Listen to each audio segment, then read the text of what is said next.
Գառնիում խմելու ջուրը մշտական չէ, տրվում է 1-ից 2 ժամով առավոտյան և երեկոյան։ Այս պայմաններում հարկավոր է պահեստավորել ջուրը։ Բնակիչները նշում են, որ ամռանը ջուրը տալու հաճախականությունը ավելի փոքր է, հենց այս ժամանակ էլ սկսվում են իրական խնդիրները։ Ես անձնական մատուր եմ տեղադրել իմ պատվալում բոշկա, 500 լիտր ես պահեստավորում եմ, նասոսով օգտագործում եմ իմ ջուրը, բայց պետք է ինքնահոս լներ։ Դա թույլ նապորի շնորհիվ է, չլնելու շնորհիվ է։ Գառնիի խմելու ջրերը գալիս են մի քանի տեղից։ Գեղարդի Սարերի Գոհար աղբյուրից եւ Անահիտ աղբյուրից 25 կիլոմետր խողովակաշարով 70 լիտր վարկյանում ջուրը ինքնահոս հասնում է գյուղացիների մոտ 30%-ին։ Մնացած 70%-ին մոտ 600 տնտեսություն ջուրը հասնում է գյուղատեղից 160 մետր բարձր գտնվող ջրավազանից, որից 45 լիտր վարկյանում ջուրը մղվում է 17 էլեկտրաշարժիչներով։ Դրանց աշխատանքի համար տարեկան ծախսվում է 25-ից 30 միլիոն դրամ։ Նման ծախսից ազատվելու նպատակով էլեկտրաշարժիչները հաճախ դադարեցնում են աշխատանքը։ Գառնիի ձորի աչք կոչվող աղբյուրի 1/3-ն էլ հենց այնպես թափվում է ազատ գետը։ Խնդիրներին գումարվում է նաև այն, որ ամռան ամիսներին ոռոգման ջրի բավարար չլինելու պատճառով մարդիկ խմելաջուրն են օգտագործում ոռոգման նպատակներով։ Ժամանակ ալնեմ, չէ՞ ասենք, որ ուզում եմ լողնա։ Դեռ մեզ միացնեմ այդ անտեր, ինչ են ասում այդ մոտորը ջուրը լողնա, մեր ջուրը չի գալիս, բանը։ Կալոնքեն չի միանում։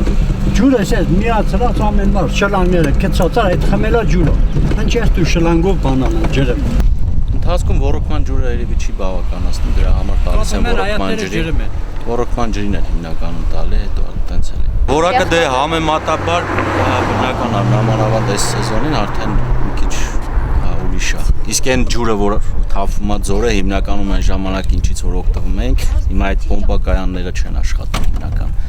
Սարի ջուրն է, դե պարզ համեմատելու չի մեր այն ջուրը սարի ջրի հետ։ Համայնքի ջրամատակարարման ներքին ցանցը, որի երկարությունը 55 կիլոմետր է, կառուցվել է 1960-ականներին։ Գառնիի գյուղապետ Աշոտ Վարդանյանի խոսքով խողովակաշարի 10 կիլոմետրն արդեն վերանորոգվել է։ Այնուամենայնիվ խողովակների մեծ մասը փտած է։ Գառնիի շատ թաղամասերում կարելի է նկատել ջրափոսեր։ Խողովակաշարից դուրս եկող ջուրը խառնվելով անձրևաջրերի հետ կեղտոտում է մարդկանց տները մատակարարվող խմելաջուրը։ Պատահում անձրևոտ եղանակներին կրանքը բացում ենք սև գույն ալնում։ Ինքը լրիվ կեղտ,